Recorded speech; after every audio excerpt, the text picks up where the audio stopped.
Okay, floor is yours. Welcome, everybody. My name is Mandeep Dhaliwal, and I'm the director of UNDP's HIV and Health Group based in New York. And it's my pleasure to join you today and welcome you to this side event on realizing human rights to end inequalities and end AIDS by 2030. Delighted that so many of you can join us. So just a few comments on context.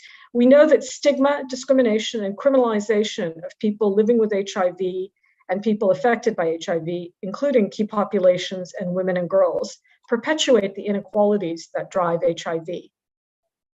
Their vulnerability and risk is also perpetuated by inequalities more broadly. Key populations and their sexual partners accounted for 65% of new HIV infections in 2021. In sub-Saharan Africa, 25% of new infections were among adolescent girls and young women aged 15 to 24. In recognition of the urgent need to address stigma, discrimination, and criminalization, governments have committed to the 10-10-10 targets that by 2025, less than 10% of countries will have restrictive and discriminatory laws that impact on the HIV response, that less than 10% of people living with HIV, people from key populations, women and girls, experience HIV-related stigma and discrimination, and less than 10% will experience violence and gender inequality.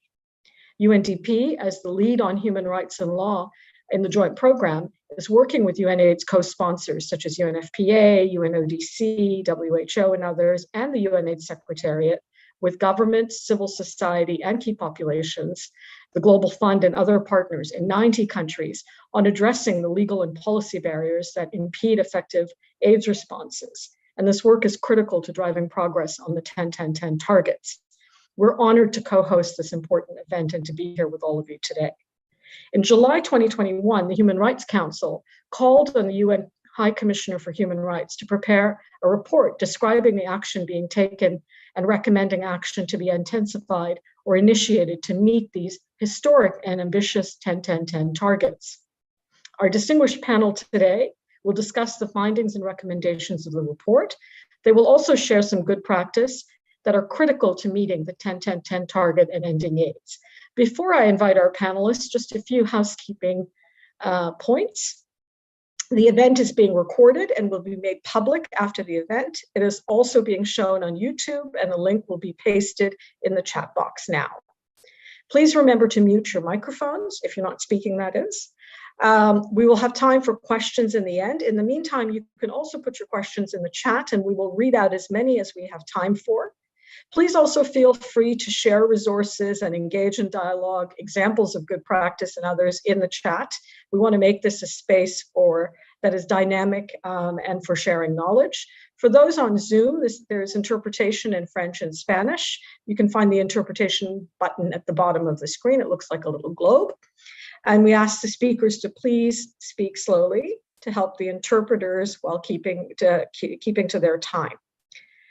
With that, I want to welcome you all to this event. I also want to thank Brazil, Colombia, Mozambique, Portugal, and Thailand for their leadership on the resolution on human rights and HIV, coming so soon after the political declaration, and for your leadership in making this event a reality. And on behalf of that group, I want to introduce our chair for the event, Honorable Mr. Minister Alvaro Ayala, the Colombian representative to the UN. Excellency, thank you for agreeing to chair this important event and discussion. The floor is yours. Muchas gracias. Gracias a todos los presentes. Gracias por la organización de este evento. Y sobra decir que, como ya lo han anotado, es un tema de la mayor relevancia e importancia para nosotros. Quiero aprovechar la ocasión para agradecer a la Oficina de la Alta Comisionada por la preparación del informe que será considerado por el Consejo de Derechos Humanos y que fue solicitado por la resolución 4714 del Consejo. Colombia, junto con Brasil, Tailandia, Portugal y Mozambique, con el respaldo de un amplio número de delegaciones de ONU-SIDA, de las organizaciones de la sociedad civil, del PNUD y de la Oficina de la Alta Comisionada, impulsamos la aplicación y la visión con una perspectiva de derechos humanos en el abordaje de los asuntos relacionados con las personas portadoras del VIH o que sufren de SIDA. La promoción y defensa de los derechos fundamentales constituyen un elemento esencial para continuar avanzando en la lucha contra el VIH-Sida. El respeto y garantía de los derechos humanos de todos reduce la vulnerabilidad frente al VIH-Sida y nos permite hacer frente a los retos que implica la estigmatización y la discriminación que sufren las personas portadoras del virus. La comunidad internacional tiene el compromiso de lograr para 2030 unas metas ambiciosas y un mundo libre del estigma y la discriminación para quienes viven con el VIH-Sida. Colombia otorga gran importancia a la lucha contra el VIH-Sida y en tal sentido el país ha avanzado notoriamente en garantizar los derechos de las personas portadoras del VIH. Los esfuerzos adelantados han llevado a que el país tenga hoy una cobertura superior al 95% en el suministro y de tratamiento a quienes son diagnosticados con el VIH. Las entidades prestadoras de salud en el país tienen la obligación de suministrar dicho tratamiento. La Corte Constitucional de Colombia ha determinado que la atención y el tratamiento del VIH deben estar al alcance de toda la población nacional, especialmente de las personas en situación de vulnerabilidad. La Corte considera en varios de sus fallos que la población portadora del VIH debe tener una especial protección constitucional. La epidemia del VIH en Colombia se mantiene con una baja prevalencia en la población, alrededor del 0,5%, y está concentrada en poblaciones de mayor vulnerabilidad, en particular en hombres que se relacionan sexualmente con hombres, con una prevalencia del 20,4%, y en mujeres transgénero una prevalencia de 23,4%. El país dispone de una importante base de datos, de un sistema de recolección de datos, y según el Ministerio de Salud, desde 1985 a diciembre del 2019 en Colombia se han reportado un total de 163,000 casos de infecciones por VIH. Según los datos de esta base del Ministerio de Salud, durante el año 2019 se notificaron en Colombia 15,000 nuevos casos, lo que equivale a una tasa de 30 casos por 100,000 habitantes. La mayoría corresponden a personas entre 25 y 34 años, población joven, seguido de un grupo de 15 a 24 años, es decir, aproximadamente 2 de cada 3 casos notificados se reportan en adolescentes y adultos jóvenes, de acuerdo a las estadísticas del Ministerio de Salud. De acuerdo con las estadísticas del Departamento Nacional de Estadística, al 2019, la tasa de mortalidad por SIDA en el país fue de 4,9 defunciones por 100,000 habitantes, lo que se traduce en 2,425 defunciones a causa del VIH. En cuanto a la transmisión materno-infantil, según el reporte de la cuenta de alto costo para 2018, sobre un total de 640,507 mujeres en estado de embarazo, se realizó la prueba a 589,000 y se logró una cobertura del 92%. En el seguimiento que realiza el Ministerio de Salud, se encontró en el 2018 que 820 mujeres gestantes fueron diagnosticadas con VIH y tras aplicar todas las medidas preventivas, tan solo 14 niños resultaron infectados, correspondiendo esto a un 1,7%. En Colombia, aproximadamente el 95,28% de todos los casos diagnosticados se encuentran con tratamiento antirretroviral. Vale recordar que una de las metas actuales para el 2030 es que al menos el 95% de las personas que viven con VIH conozcan su estado serológico y tengan acceso a la terapia retroviral. Se destaca también en Colombia que al momento aproximadamente el 76,82% de las personas con VIH que están en tratamiento tienen una carga viral indetectable, lo que permite reducir al máximo el riesgo de transmitir el virus a otras personas. A pesar de los notorios logros, persisten especialmente en la cobertura en materia de salud, de acceso al diagnóstico y al tratamiento de la enfermedad. Persisten importantes retos en la lucha contra la estigmatización y la discriminación, lo cual es un reto en Colombia y en la mayoría de países. Esta situación de estigmatización y discriminación, el Ministerio de Salud ha identificado que en su mayoría obedece a un desconocimiento de lo que es la enfermedad, cuáles son sus causas y qué implicaciones tiene para los portadores y las personas que rodean a los portadores. Esto continúa siendo un obstáculo, es decir, la ignorancia sobre el tema continúa siendo un obstáculo y lo que contribuye a la discriminación y la estigmatización de los portadores del VIH.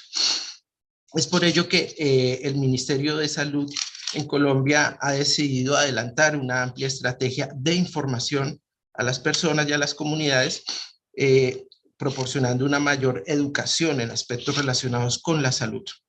La lucha contra las actitudes y comportamientos discriminatorios frente a las personas en virtud de su orientación sexual o identidad de género es fundamental para avanzar en la lucha contra la discriminación. Igualmente, se debe promover más conocimiento respecto a la ruta de acceso al diagnóstico para las personas y también las rutas de acceso al tratamiento para quienes son portadores del VIH.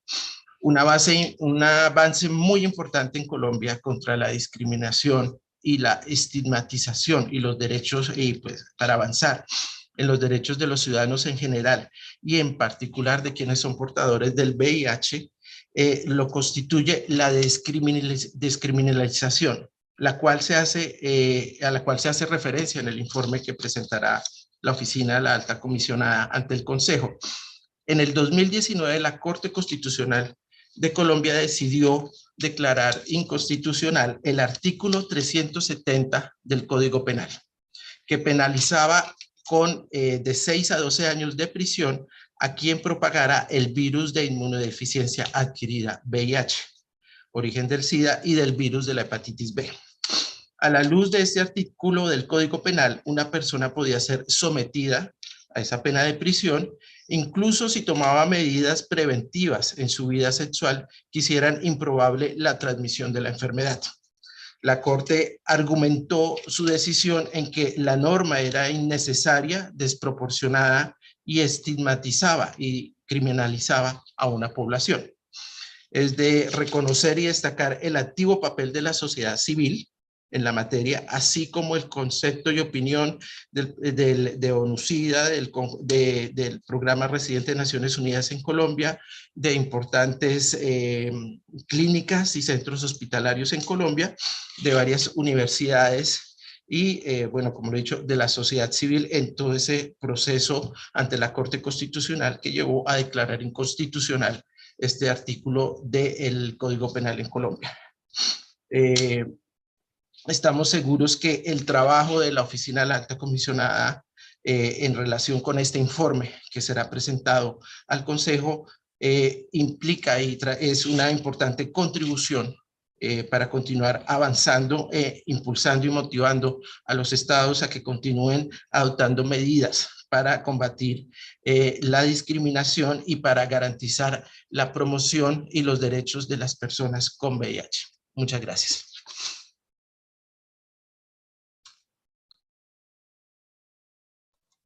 Thank you, Excellency Ayala, and it's indeed heartening to hear what progress is indeed possible on these often complex and challenging issues at the country level, and it's fantastic to see some of the programs and interventions and that have happened in Colombia.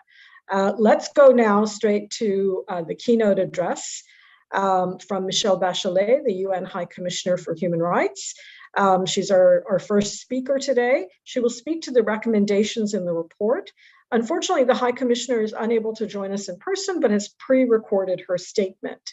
So could we have the statement from Madame Bachelet, please? Thank you. Excellencies, colleagues, and friends, it is my great pleasure to join this conversation. The HIV movement is a vibrant, forward-thinking movement which can legitimately take considerable credit for the major turnaround we have seen over the past 4 decades as the prognosis for HIV changed from certain death to near normal, if not normal, lifespan. It is you who raised the game, taking leadership in calling for human rights in the health response and demanding that people be treated with dignity regardless of their health status. The amount of progress we have seen since HIV was first identified is nothing short of outstanding. We have treatments today we could only have dreamed about back then. Antiretroviral therapies continue to improve. We now even have pre-exposure prophylaxis, post-exposure prophylaxis, and drugs to stop the vertical transmission of HIV. This is a good picture, but there are many, many challenges. Progress has slowed down considerably over the last few years, and we lost even more ground with the COVID-19 pandemic, which revealed and worsened the multiple inequalities that have fueled the AIDS epidemic. Without a major boost to our momentum, we are in danger of not meeting our goal to end AIDS by 2030. This is not, however, merely an issue about aggregate numbers. Patterns of prevalence indicate the role which inequality, discrimination, and stigma have played in determining who is at risk of infection with HIV and what health outcomes they can expect to have. For example, key populations remain at much higher risk than the general population. 34 times higher for transgender women, 26 times higher for sex workers, and 25 times higher for gay men and other men who have sex with men. Access to antiretroviral therapies tells another story about inequalities.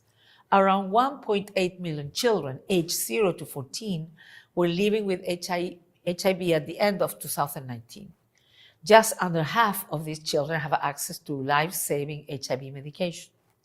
AIDS is still the leading cause of death for women aged 15 to 49 years, with the Global Fund estimating that every week 5,000 adolescent girls and young women are infected with HIV in East and Southern Africa. Motivated by the urgent need to address this situation, member states of the UN General Assembly committed in December 2021 to meeting the following targets by 2025. A. Less than 10% of countries with restrictive legal and policy frameworks. B. Less than 10% of people living with and affected by HIV experiencing stigma and discrimination. And C. No more than 10% of women, girls, and persons living with, at risk, or affected by HIV experiencing gender-based inequalities and sexual or gender-based violence. My office has submitted a report to the current session of the Council, which aims to contribute to discussions on these goals. I would like to thank UNAIDS for their active engagement and support, as well as many of you who provided inputs. The OHCHR report looks at two areas: the actions needed to meet the societal enabler targets as specified in the political declaration on HIV and AIDS, and other gaps in the HIV response. I will highlight 4 of the areas in which my office made recommendations. 1, laws and policies determine to a great extent how much we enjoy our rights. Our recommendations here call, in essence, for the establishment or strengthening of law and policy environments that enable the enjoyment of human rights in the context of HIV. Freedom from stigma and discrimination and the removal of barriers to health services are particularly critical here. Second, it is crucial that strategies and plans to address HIV-related stigma and discrimination and the marginalization of key and other vulnerable populations be developed and adequately funded. Where special measures are necessary to promote equality, they should be adopted. Plans, interventions, and strategies should specifically address multiple intersecting forms of discrimination. Third, states should develop national strategies and plans to address discrimination against women and girls in all their diversity in their access to health services, including sexual and reproductive health services. These plans and strategies should be implemented together with action to protect women and girls from gender-based violence, taking into account its interlinkages with HIV/AIDS. A human rights-based approach should be adopted in order to ensure that all policies relevant to the HIV response respect, protect, and fulfill human rights, ensuring that key and other marginalized populations are empowered to claim their rights. We call here for the availability and accessibility of good quality health services, including sexual and reproductive health services, for everyone on an equal basis. Key and vulnerable populations, such as persons with disabilities, refugees, and persons deprived of liberty, should be prioritized. Since stigma, discrimination, and other human rights violations against persons living with HIV are experienced in health settings as well as in a broader society, health personnel should receive training and sensitization in respecting and protecting the health and health-related rights of people living with HIV. In this regard, my office piloted in December 2021 a training for health workers to apply a human rights-based approach in the provision of sexual and reproductive and HIV health services for women living with HIV, in close collaboration with UNAIDS and the Ministry of Health in Uganda. Excellencies, colleagues, and friends, the voices of people with lived experiences in shaping the HIV response should be a golden thread that runs through all our programming and planning. Similarly, the participation of all other stakeholders, particularly community-led organizations, is a vital element. Civic space should be opened up and stakeholders supported financially and in other ways to participate in the HIV response. Finally, we need to allocate resources in such a way that the actions needed to both regain lost momentum and make progress are well-funded and consequently effective. Innovative financing, such as the Global Fund's Debt to Health mechanism, are inspiring examples of what is possible when we are determined about meeting our political commitments. I hope that the recommendations set out in the report will be helpful in catalyzing more determined efforts towards meeting the targets for 2025 and protecting the rights of persons living with or affected by HIV. I thank you for your attention.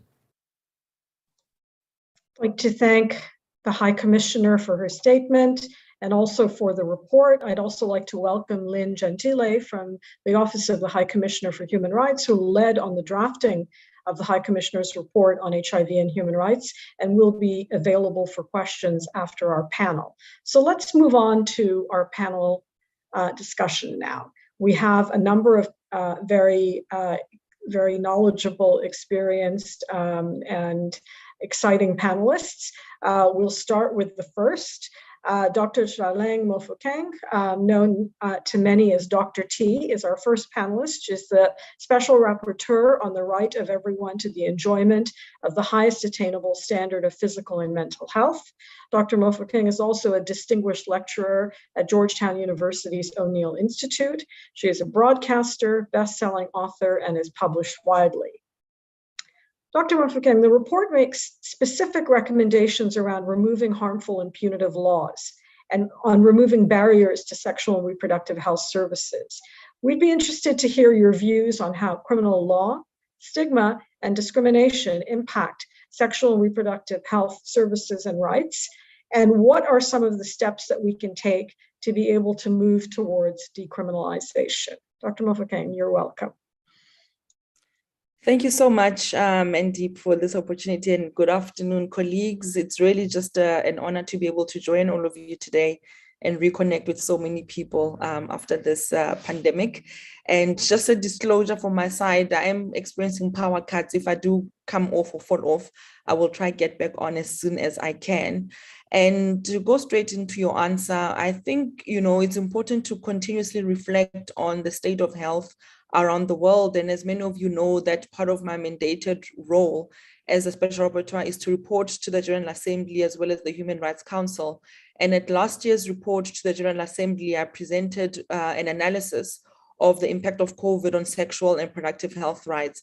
And it was quite obvious there that although the COVID-19 pandemic was a biomedical issue, there were many other non-health related systemic issues that determined the world response to the pandemic.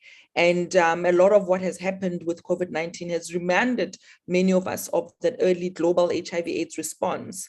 And it's still true today that the effective realization of the right to health in the global HIV/AIDS response means not only securing access to health care, but equally addressing the underlying determinants of health, and in particular discrimination as well as stigma.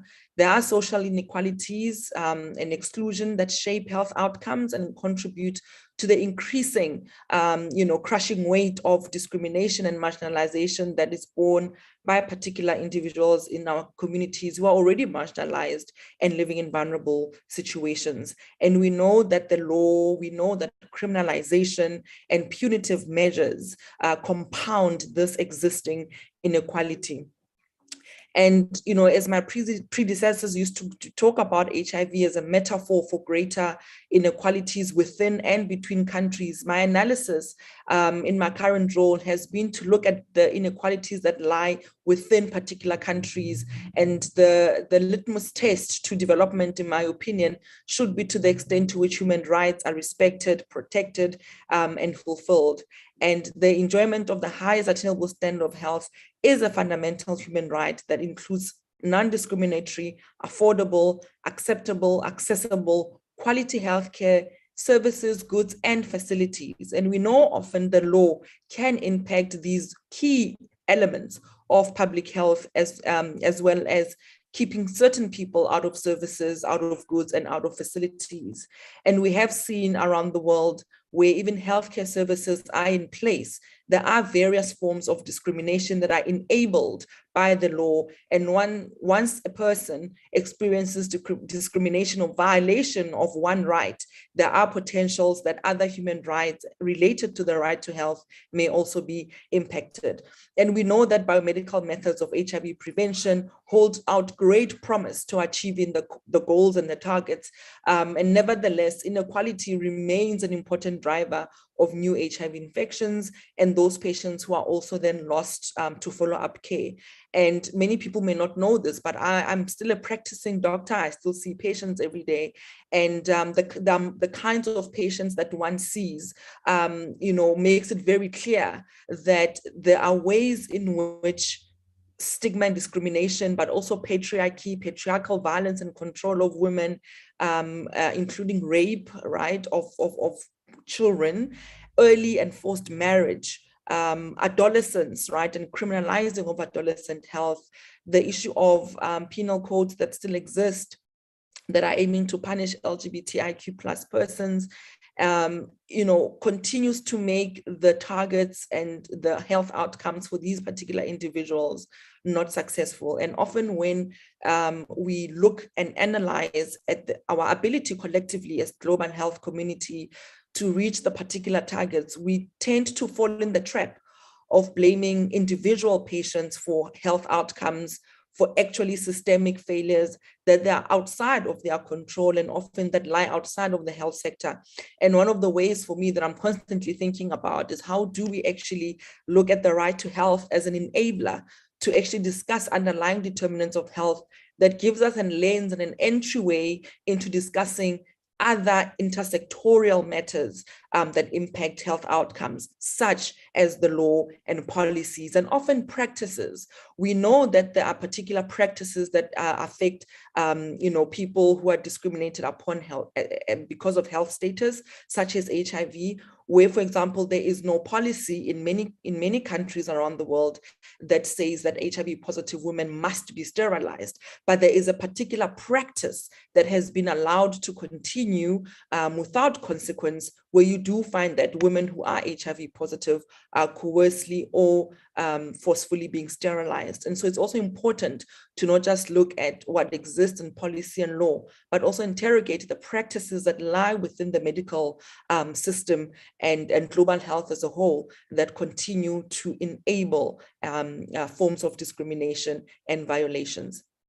And in light of advancing health equity, I think that intersectionality has transformative power in national, legal, and policy frameworks.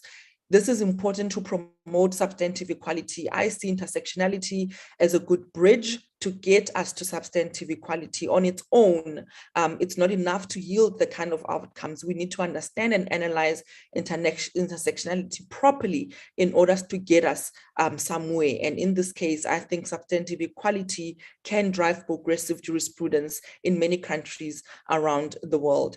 And the right to health as an approach is important in that and underlines the importance of considering the multiple social locations of people and how they experience discrimination, about how discrimination can be embedded in national policy and legislative frameworks, and hostile laws such as criminalization. So it's also important to note, right, that just knowing these important concepts and analyzing them is not going to spontaneously encourage custodians of the law, such as judges and legislators and parliamentarians, to just do the right thing. But it is important to continue talking about power, the positions of power and privilege, and how those are used against particular people in our community. And I think the right to health framework provides motivation for why we then need to not just examine laws and policies around the world, but we need to examine them for their protection of human rights. I think that's really, really important, and also see how they can pivot towards rights protections. And I just want to say in closing, just to wrap up, I presented a report to the Human Rights Council 50th session a week ago in a report titled Violence and its Impact on the Right to Health. And I think it's also important to touch on this very important element, because interpersonal violence does cause damage to individual women and girls and boys' lives, and livelihood, and gender-based violence impedes people's ability to fully participate in society, and also affects the enjoyment of sexual and reproductive health rights, including contributing to the rising new HIV infections, which is why we need to look at how governments are able to respond comprehensively to the issues of sexual violence and people-centered or survivor-centered responses to violence, because a lot of the seroconversion happens at that point of sexual violence. And I think I agree with the High Commissioner when she states that states must repeal, rescind, or amend laws and policies that create these particular barriers. And I fully support the involvement and meaningful engagement of community-led organizations. This enables transparency, this enables accountability, and we know anywhere in the world it has always taken the comprehensive and focused action of civil society to keep elected officials and governments, accountable. So it's very important for us to keep defending civil society participation, even within the United Nations. Thank you so much. Thank you so much, Dr. Mafokeng. And I think so many important points. And I really liked your framing of and the use of the concept of intersectionality, both in terms of the intersectionality of criminalization, stigma, and discrimination and the impact it has on people, but also intersectionality as part of the solution, that we really need to unpack it. And that's how we get to substantive equality. The point about the right to health as an approach, rather than something that's a static concept, I think is really, really important. The concept also of the issue of violence and linking that very strongly to the concept of removing stigma, discrimination, and addressing criminalization. I think you've given us a lot to think about, and a lot of really concrete steps on how we can move towards decriminalization, achieving these 10-10-10 targets. And we will make sure that we are thinking about not just the High Commissioner's report, but the two reports that you've referenced, and as we go forward, and particularly in the work that we're doing at country level to support member states to advance progress on the 10-10-10 targets. So let's move now to our second panelist, Matthew Kavanagh. It's my pleasure to introduce him. He is the Acting Deputy Executive Director of the Policy, Advocacy and Knowledge Branch at UNAIDS. Mr. Kavanagh is on secondment from Georgetown University, where he holds faculty appointments in international health and law, and is a director at the O'Neill Institute. He's worked internationally for more than 20 years at the intersection of global health, politics, and law, including as a visiting researcher at the University of Johannesburg's Institute for Advanced Constitutional Human Rights and International Law, and South Africa's Freedom of Expression Institute. Matt, the UN General Assembly last year developed and endorsed a high-level political declaration on HIV that for the first time endorsed specific targets on what are called societal enablers, such as enabling legal environments, reducing stigma and discrimination and violence, and advancing gender equality. What is the significance of this step? And what are we going to need to do to achieve these targets? Over to you, Matt. Thanks, Mandeep. And thank you to Minister Ayala, the High Commissioner, my fellow panelists. And also just so glad to be connecting this to SR Mafokeng's really important work and report from last week that connects us to these intersectional approaches that we really need. Thank you to everybody who's joining us today for reflecting on the High Commissioner's report. It's just a really important moment. So this report comes at this very opportune time. As you mentioned, Mandeep, 2021 marked an era in the HIV response with a much stronger focus on societal enablers. Those are the broad social and structural factors that are, we know, increasingly impacting very significantly on the HIV response. We need to understand that law, policy, and norms, these are HIV interventions. And I think we've come to understand that over time. They're measurable and they have a visible effect on the HIV pandemic. We know that supportive legal policy and social environments support people to get tested, to start and stay on HIV treatment, to access HIV prevention services. They are the forces that can reduce inequalities and empower communities that are facing marginalization to overcome the challenges they face. Punitive and discriminatory environments, on the other hand, we know are driving people away from services, creating vulnerabilities and undermining access. In a moment when the world is trying to identify how to improve our ability to stop pandemics, this report tells us some answers, right? We know that viruses, whether it's HIV or COVID-19 or now monkeypox, they thrive on these interstitial spaces, these cracks in society that marginalize some and make their lives invisible to public health services and unimportant to political leaders. And so we know that rights-based laws are pandemic preparedness, and that human rights work, we increasingly can come to understand, and this report helps us see, human rights work is pandemic response. Evidence shows that over the last decade, countries with punitive laws made less progress in the HIV testing and achieving viral suppression at a population level. These are laws that not only harm those who are targeted, undermining core human rights, but they also drive the pandemic for everyone. In the end, punitive contexts are a key reason why the HIV pandemic continues and why it's still driven by inequalities, why we have struggled with 1.5 million new infections for the last several years. This is why it's remarkable and unique, actually, that the political declaration on HIV for the first time saw governments setting goals for improving law, policy, and societal environments. The 10-10-10 societal enablers, you heard the commissioner talk a little bit about them. You heard her name them, right? But the idea is that we're really going to measure, track, and understand that less than 10% of people living with HIV in key populations are experiencing stigma, that they're experiencing gender-based inequalities and violence. And notably and remarkably, that less than 10% of countries have punitive laws and policies that place barriers on people's access to care and barriers on accessing justice. These are remarkable targets, because they really set out a global commitment that we're going to use law and policy as an intervention. And our modeling shows that if we do them, if we reach those targets, we can save an additional 2.5 million lives. We can stop an additional 1.7 million new infections compared to just biomedical interventions alone, which tells us about this intersection of how we respond in a pandemic. This is why the practical recommendations in the High Commissioner's report are just so critical. I urge everyone to read the report. Today, I really want to just highlight a few of those key pieces.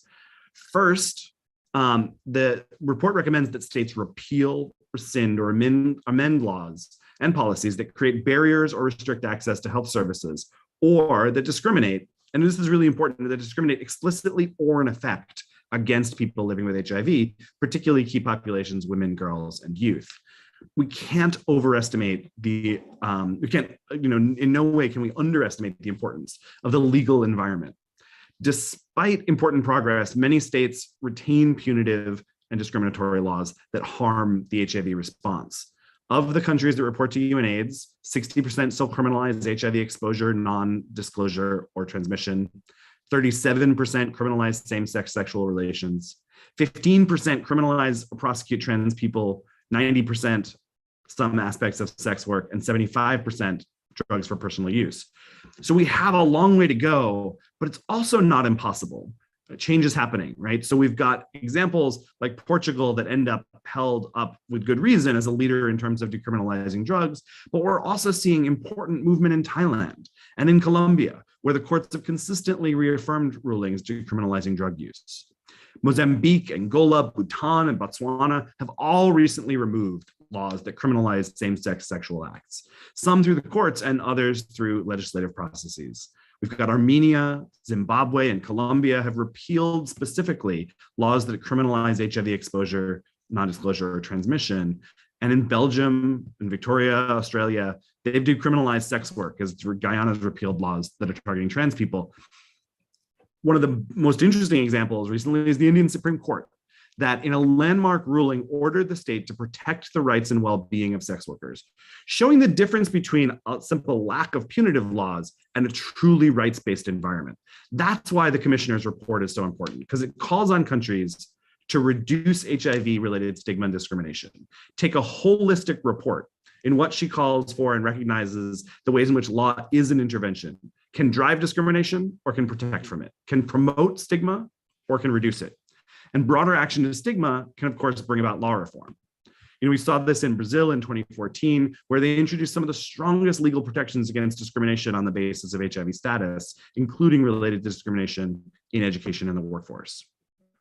And that brings me finally to the recommendation that states should act to reduce stigma and discrimination through the global partnership for action to eliminate all forms of HIV-related stigma and discrimination. I know my fellow panelists are speaking to this, so I won't say very much, except by just focusing on the variety of settings, including healthcare, justice, and community, that the global partnership asks countries to take action in for this holistic report. I want to just end by saying that this report does show progress is possible. It's possible to reduce stigma and discrimination. It's possible to remove punitive laws, but it's going to take work. The political will through collaboration between governments, civil society, and multilateral bodies that's going to be needed is substantial, but it's possible.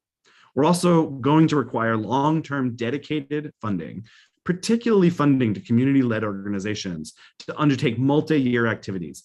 This can't be done in 12 or even 24 months at funding cycles we usually see. We need a much more robust engagement from funders.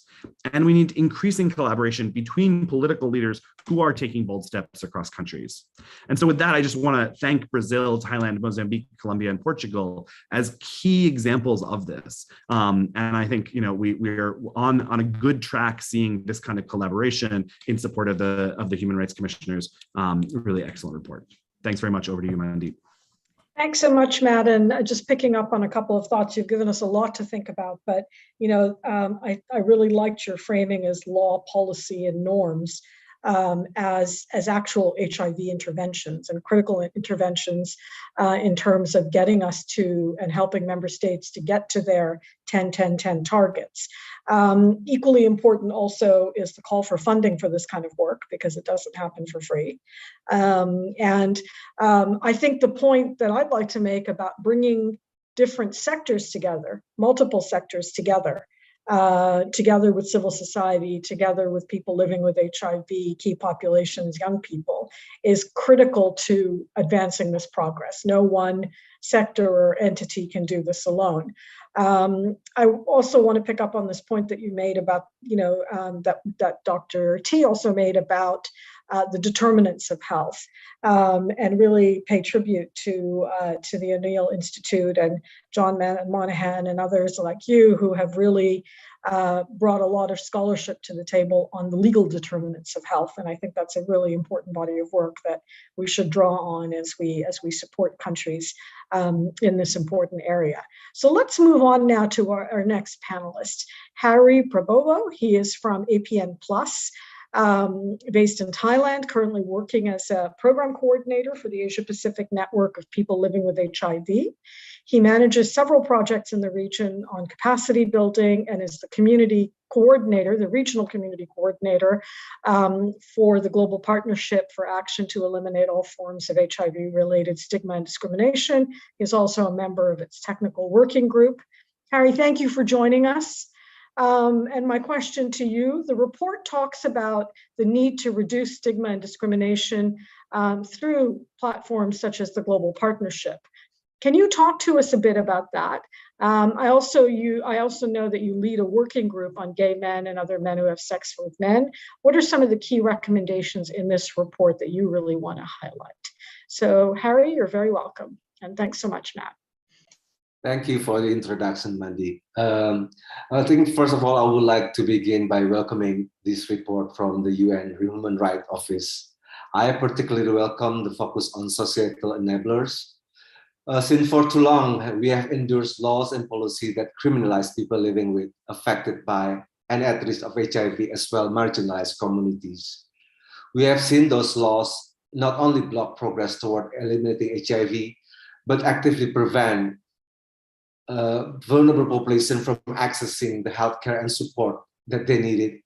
It is critical that state follows the High Commissioner's recommendation on law reforms. I'm also equally pleased to see the prominence that the report gives to stigma and discrimination. I cannot overemphasize how important this is. As a world, we have lived with HIV for 4 decades, and yet we have still not succeeded in removing the stigma and discrimination that surround the virus and the people affected by it. Our day-to-day life experience of stigma and discrimination are not just inconvenient and unpleasant. They are a major impediment to every aspect of the HIV response, from prevention to treatment and care. As this report explained, our problems are heightened by the multiple intersecting forms of discrimination that exist based on sexual orientation, gender identity, sex, race, health status, drug use, and involvement in sex work. As someone who has championed in the global partnership for some time, it is very rewarding to see an explicit recommendation for states to take action to reduce stigma and discrimination through global partnership. Let me take a moment to explain why the global partnership is so important. If we have learned anything over the last 40 years, it is that no one stakeholders in the response can literally eliminate HIV. We all have critical role to play, from scientists to peer educators, and from nurses to government officials. The power of the global partnership lies in the fact that it's just that, a partnership. The partnership has brought together organizations that have experience of responding to HIV-related discrimination. The Global Partnership Technical Working Group is made of 10 UN agencies and 24 civil society organizations that can offer knowledge, experience, ideas, and tools to government and civil society working to end stigma in their countries. We are already seeing fantastic example of what this partnership can achieve. In Jamaica, there is now a 5-year operational plan to remove human rights and stigma discrimination barriers from the HIV response. In Kazakhstan, a website to collect data and document a real-time human rights violation of PHIV in key affected population has been piloted. The information obtained will be used to strengthen program design addressing human rights barriers and ensure access to justice.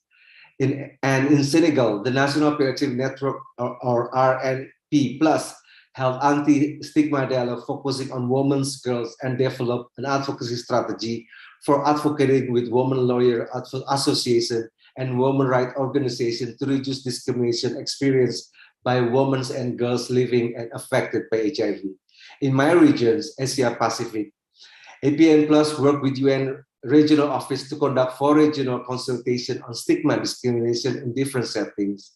This led to the establishment of regional community of practice on stigma and discrimination by facilitating stakeholders dialogue, identifying promote opportunities for collaboration and interdisciplinary initiative, and to exchange good practice and lessons learned at national and regional level. I could give more examples So far, the Global Partnership has enabled 29 countries to translate commitment to end HIV-related stigma and discrimination into measurable legal policy and programmatic change on the ground. I would like to use my final few minutes instead of focusing on what I know best, the role of community. I cannot possibly describe the many roles that community and civil society organizations play in the HIV response in just a few minutes, but I would like to give you a taste. We, community of people living with and affected by HIV, has spoken out from the very beginning of the epidemic about our needs. We have campaigned our rights. and led the way looking for innovative solutions to the challenges we face. We are not just advocates, we are legal experts, peer educators, counselors. We do not just access services, we design, we implement and monitor them. I want to draw attention to one specific, for example, for over 10 years, people living with HIV or peer-HIV stigma index has been gathering important evidence on stigma discrimination experienced by people living with HIV. Unlike any other research project, it is designed and implemented by and for people living with HIV. People living with HIV are trained to interview people living with HIV to find out how stigma discrimination impact on their life. The data is gathered is used to inform advocacy to end HIV-related stigma and discrimination. It is a partnership between global network of people living with HIV or GMP+, UNAIDS, and international community of living with HIV or ICW.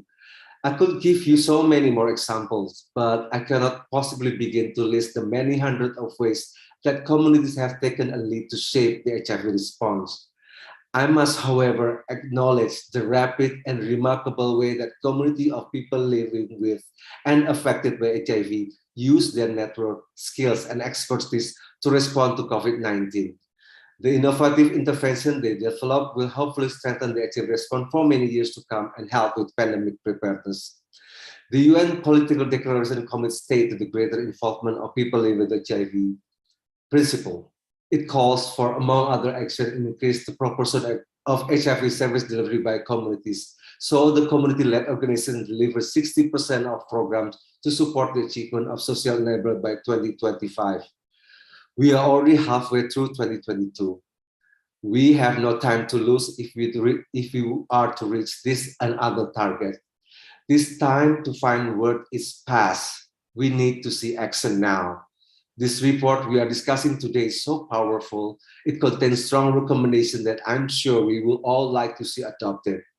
Every one of us needs to take responsibility to turning this recommendation into reality, and it's effective for the community that I represent, gay men, other ethnicity, and transgender women. Thank you very much, Wendy. Back to you. Thank you, Harry, and thank you for such a powerful call to action for all of us to embrace, endorse, and implement these recommendations. I don't think I could have said it any better, and or any of us could have said it any better. And just to say that I think the point that you made about the meaningful engagement of people living with HIV, key populations, is really, really critical. They're not just the beneficiaries of some top-down support or interventions. They are leaders. They are agents for change, and really they need to be critical to all that we do in driving progress. So let's move now to Rahma Suleiman. Rahma will be our next speaker. She's a Tanzanian development practitioner advocating for adolescent girls and young women's leadership, sexual reproductive health and rights, HIV, and gender equality in Eastern, Western, and Southern Africa. She supports the Young Women's Engagement pillar of the UNAIDS-led Education Plus initiative, which also involves UNFPA, UNICEF, and a number of other co-sponsors. She is a young activist. She's here to inspire us with her presentation. She's had significant professional experience on youth-led accountability and sustainable development. She has untiring commitment and drive to bring transformative change that leaves no one behind. Ms. Suleiman, this report makes several recommendations regarding adolescent girls, young women, and gender equality. What stood out for you in the report? And what do you think are some of the key steps that we need to take to end AIDS for all women and girls? Over to you, Ms. Suleiman, and I believe you're going to be using a PowerPoint presentation. I hope that's going to go smoothly.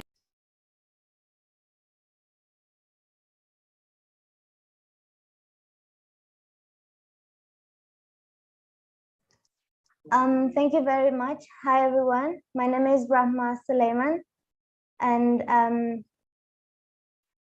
can you see my screen?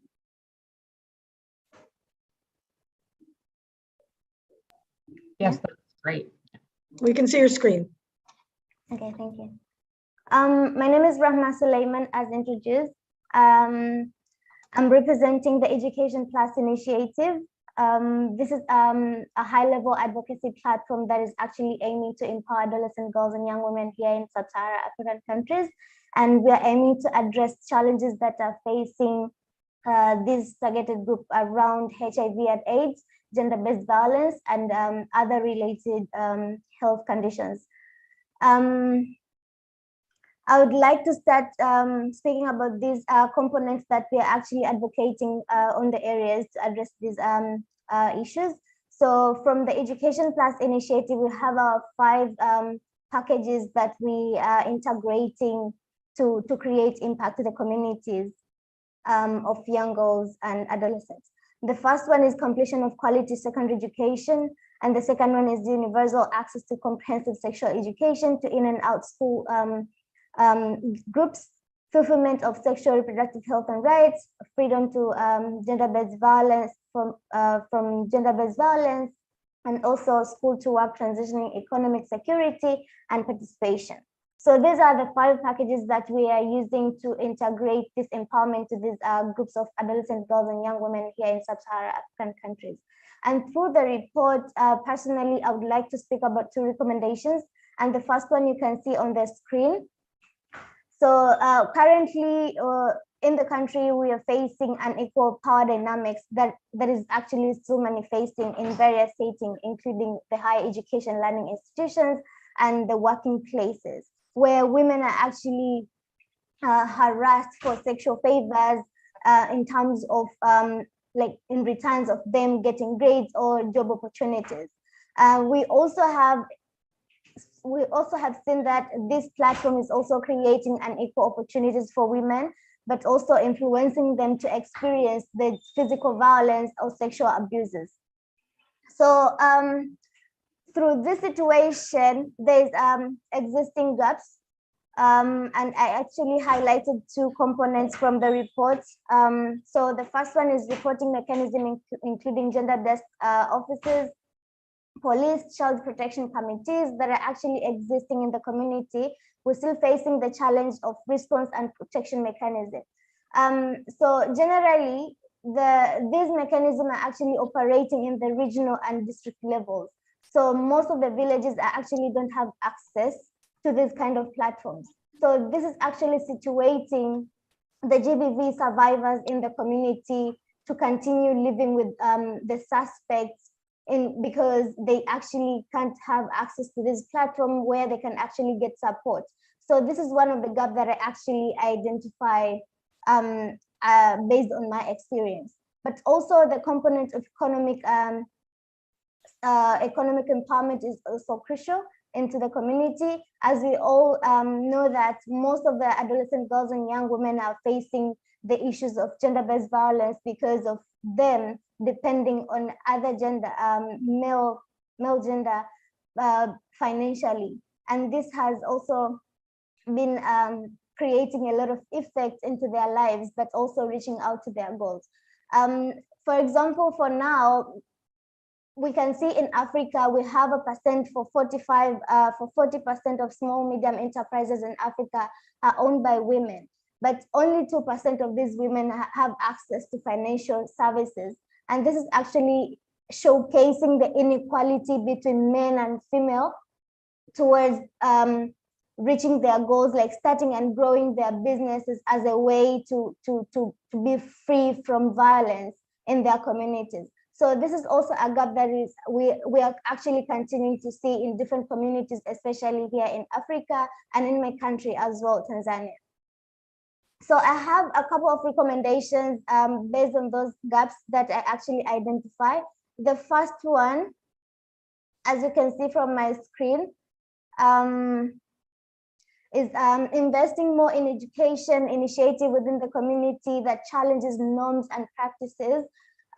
Since we've seen that this is an important element, as people used to say that education is the most powerful weapon that we can all use to change the world. And here I can actually give a good example. Now the initiative of Education Plus is one of the best action I can actually say, because it's actually aiming to support these adolescent girls and young women here in Africa by integrating the component of sexual reproductive health and rights services, but also the secondary education as a pathway for these girls to combat HIV and gender-based violence. Also, I have another recommendation around delivering investment to unlock the potential of adolescent girls and young women to take actions by providing access to resources.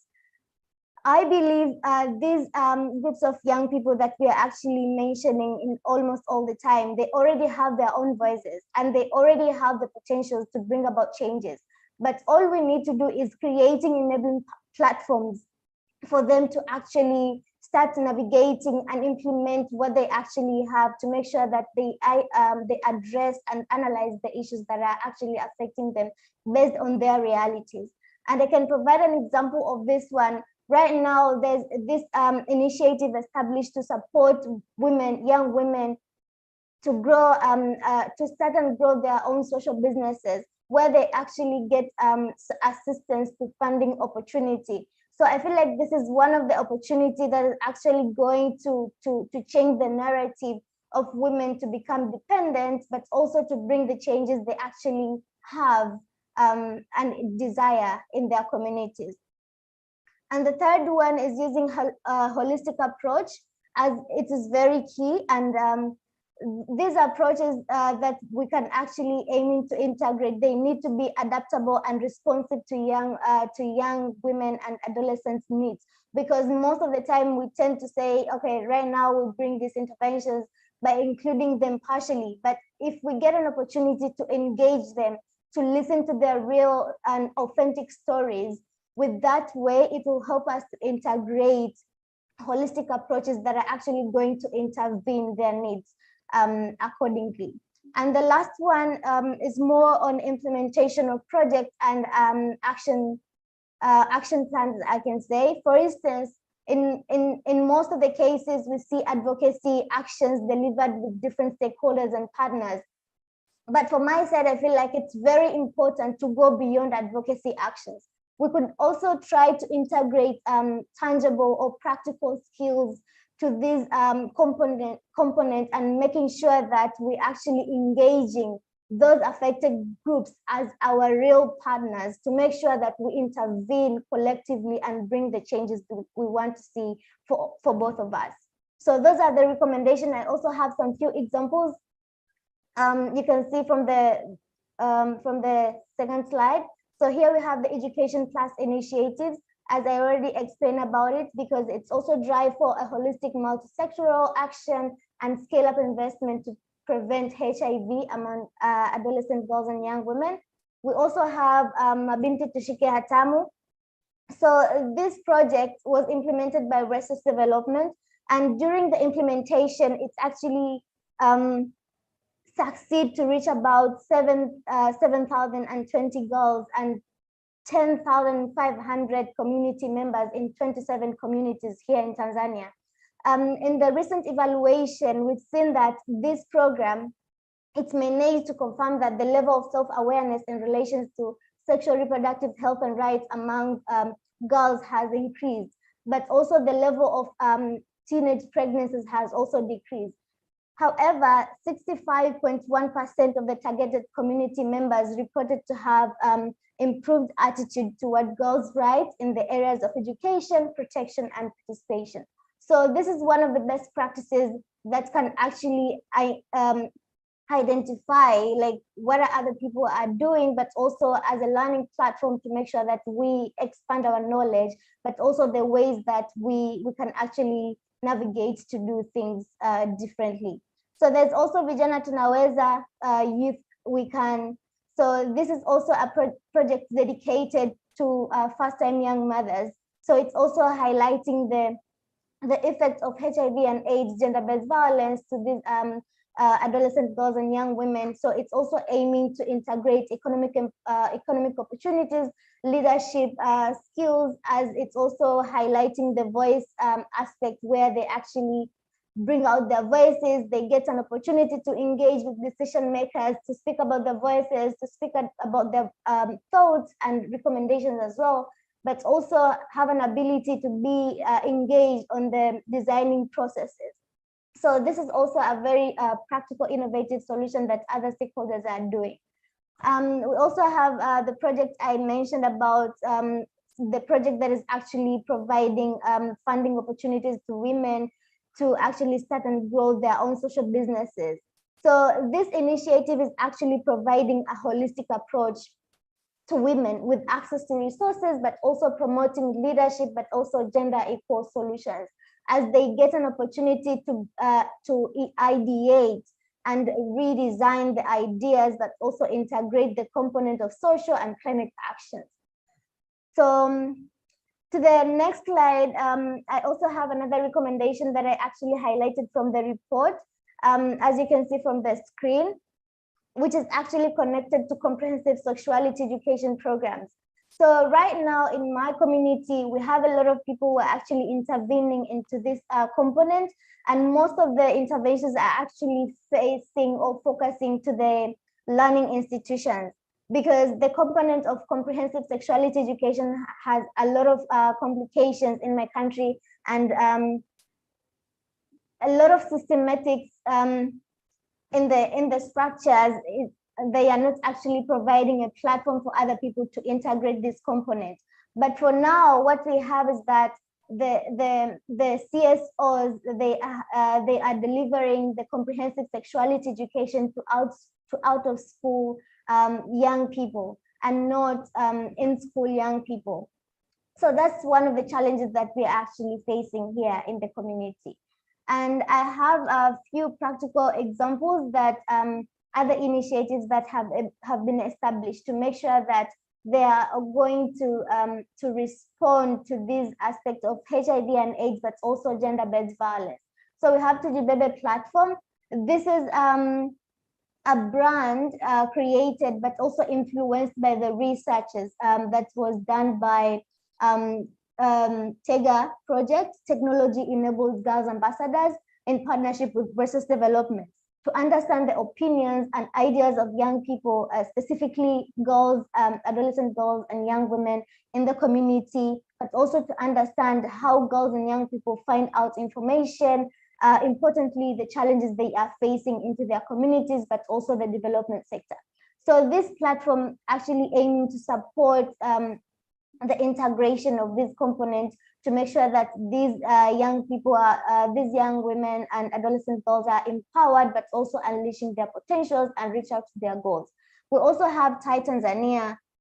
So it's a youth-led organization that is actually using 3D animation, comics, radio dramas to so they're actually delivering social messages to the communities, targeting adolescent people on the issues around sexual reproductive rights, gender equality, and health as well. So those thanks, are Rama. Could I ask you to wrap up now so that we make time for the next panelist? Thank you.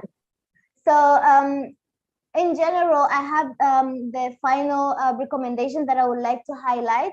So I would recommend in any of the interventions that we are actually aiming to address these challenges, we should integrate the component of technology and storytelling. So I believe it's one of the ways that can actually influence the behavioral change, but also initiating conversation that are actually not normal to the community. And right now, as we are saying, the component of comprehensive sexuality education to in-school students, it's not actually related. So maybe this can be an element to integrate. Thank you very much.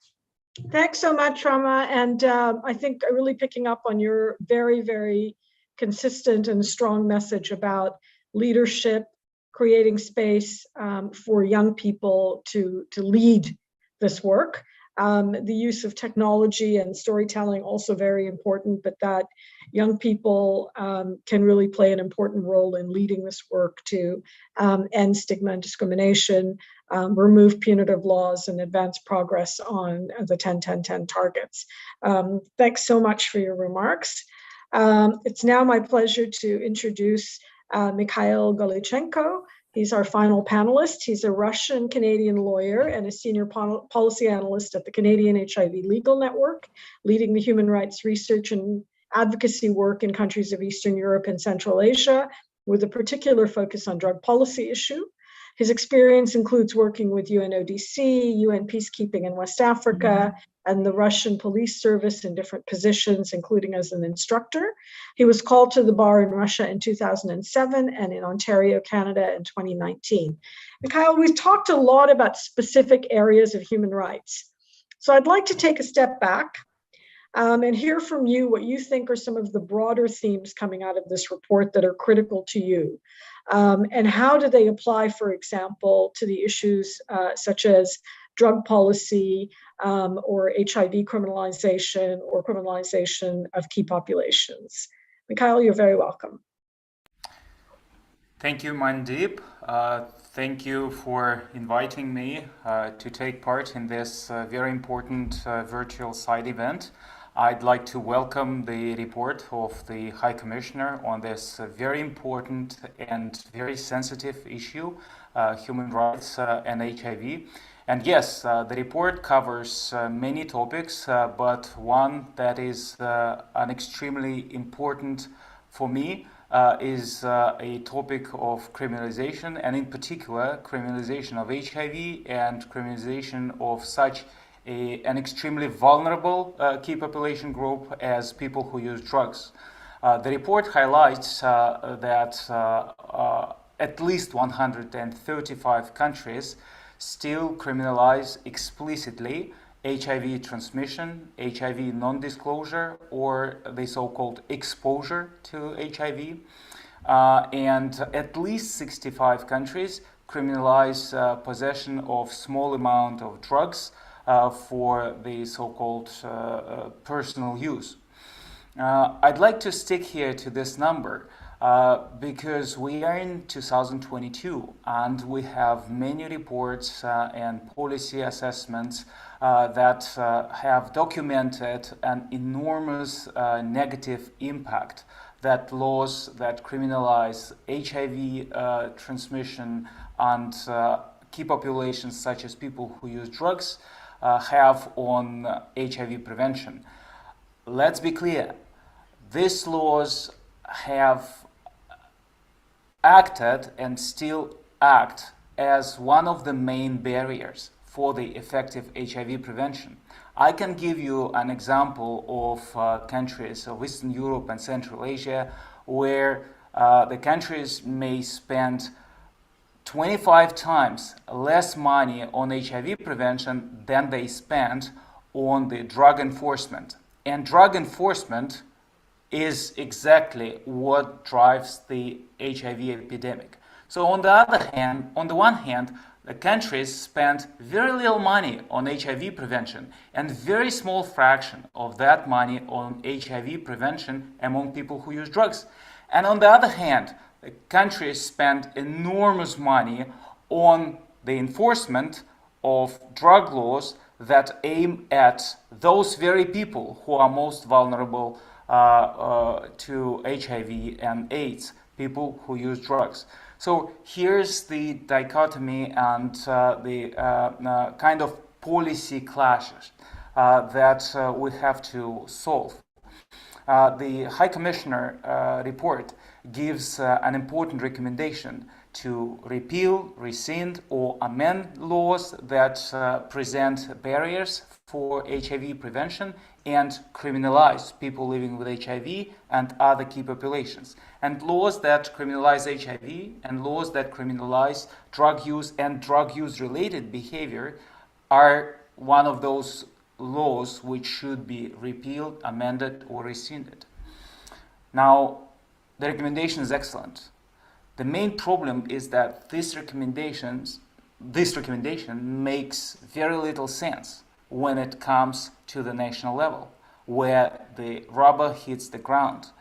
Very often, working on the national level, we are struggling, I mean the lawyers and activists who are working on the national level, we are struggling with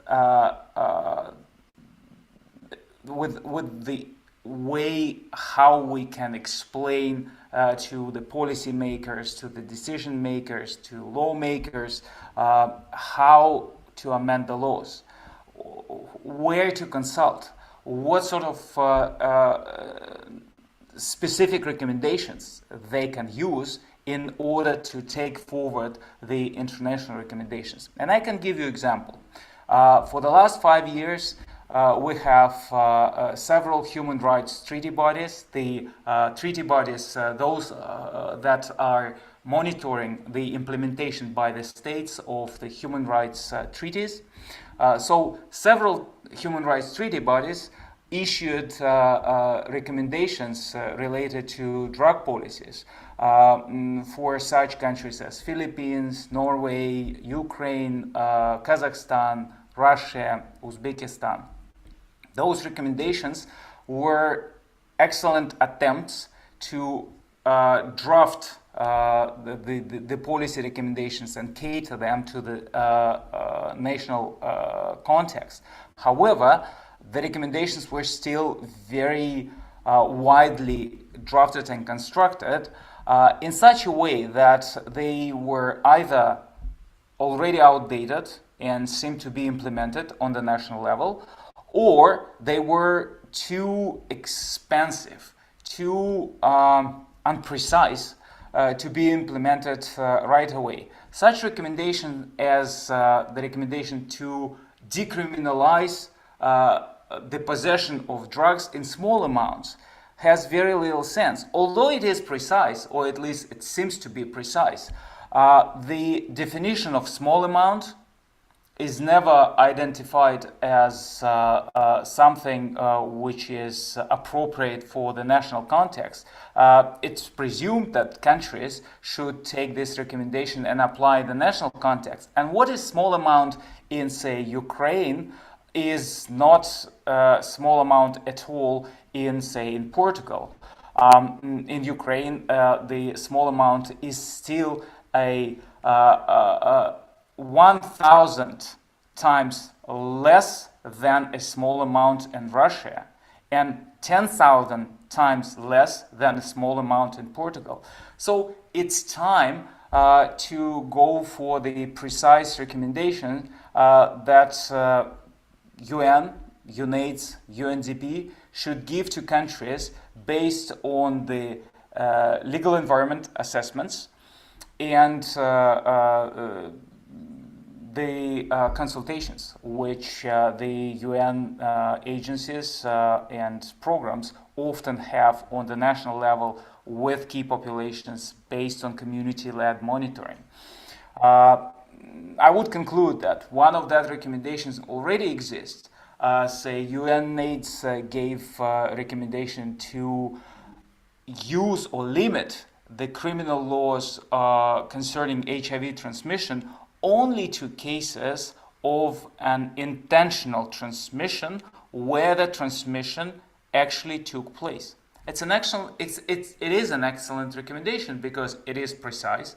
It says exactly what kind of cases should the criminal law focus on, if the criminal law is at all an applicable tool. So this is a very narrow, a very limited area. Same thing could be done for drug policy. It's not yet done. There is not yet an example of the precise recommendation. I can give one of such recommendation. I think that taking into account my long experience working in the region, Eastern Europe and Central Asia, where criminalization of drug use is one of the worst barriers for HIV prevention. Now the international community shall focus on the recommendation to stop applying criminal laws to any behavior where there is no intent to distribute for the purpose of wholesale commercial trafficking. In other words, the precise recommendation here aims at the delineation of activities related to personal use or activities related to the lack of intent to distribute for the purpose of commercial trafficking, and the activities where there is an intent to distribute for the purpose of commercial trafficking. Only the later group of activities deserve or warrant the application of criminal laws. The rest is not for the criminal laws to be applied. It's for the health laws, it's for social support, it's for all other types of interventions, but the criminal laws. Police has nothing to do here in this area, but for a limited number of cases to do the referral, voluntary referral, that's it.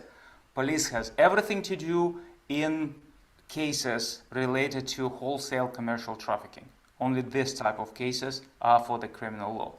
So I think we are to make the next steps in this area, take forward the High Commissioner's recommendation and make them precise, cater to the national context. Thank you. Fantastic. Thank you so much, Mikhail. And I also want to point to the chat where we've got some resources on the drug policy issue, the international guidelines on human rights and drug policy, which also I think gives some specific guidance, which is useful. You know, the recommendations of the Global Commission on HIV and the law also give some specificity. I really liked your very specific suggestion on how we can not apply the law, which is also an important strategy in certain areas, which is really critical. Okay, we're going to come back to the panelists later on, but let's now open up the floor for some questions and comments. And our first intervention is from Brazil, from Luciana Melchert. Over to you, Luciana.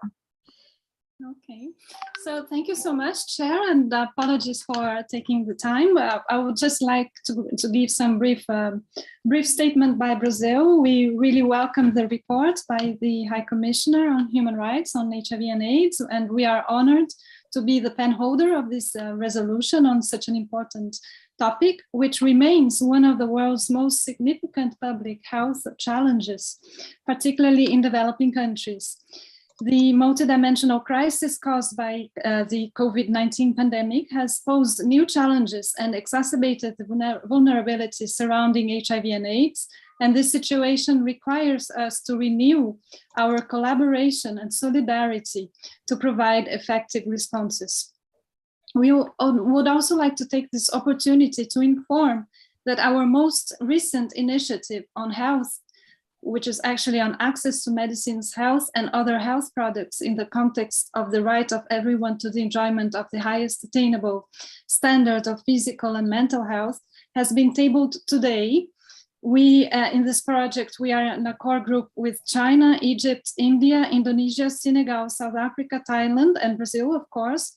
We are seeking to renew the recognition of the human right to health products and other access to other to medicines and vaccines, to combat persistent epidemics such as HIV and AIDS, malaria and tuberculosis, which disproportionately affect developing countries.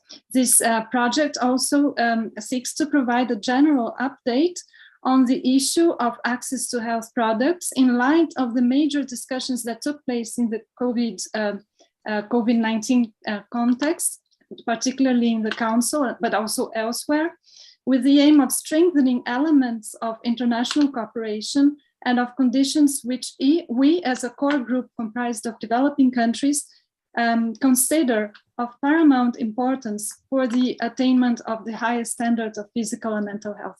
So we would like to count on the support of states, NGOs, civil society, and everybody on our important project. Thank you so much. Thank you very much. And I think, thank you for your leadership on, first of all, access to treatment issues in Brazil from the early days of the HIV response, and for putting this really important point on the table. And we'll look out for that resolution. I think it's very pertinent, not just for the HIV response, but also for the ongoing COVID pandemic and the grotesque vaccine inequity that exists in the COVID response. So let's, I'm asking people online not to be shy. Please raise your hand. Okay,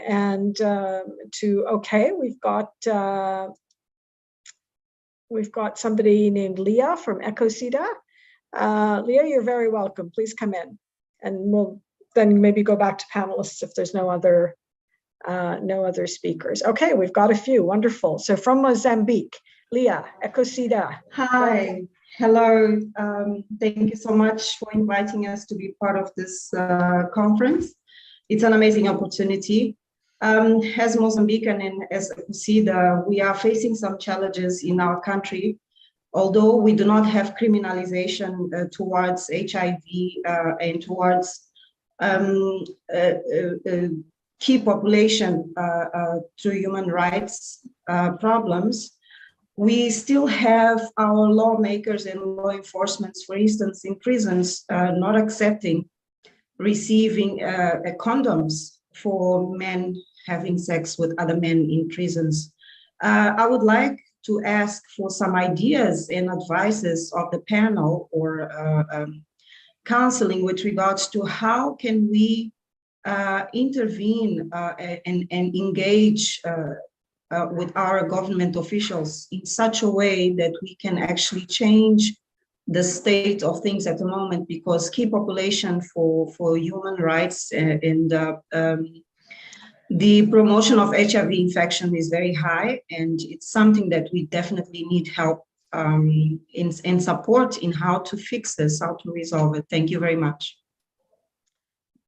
Thanks very much, Leah. And just to kick off, we'll ask the panelists to respond later, but something that UNDP does in countries, we've done it in 32 countries. I'm not sure we've done one in Mozambique yet, but we should, is this participatory legal environment assessment that brings together government, lawmakers, with civil society, with communities to do an assessment of the legal environment and provide very concrete recommendations on for change. So maybe that's something that we could follow up with you on. And I think my colleague has put something in the chat. You can have a look at that resource.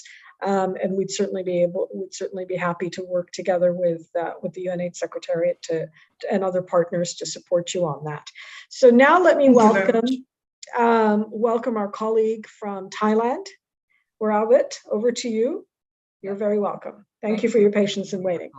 Thank you very much. Let me first thank UNAIDS for helping organize this Thai event and also to the panelists for their very interesting insights.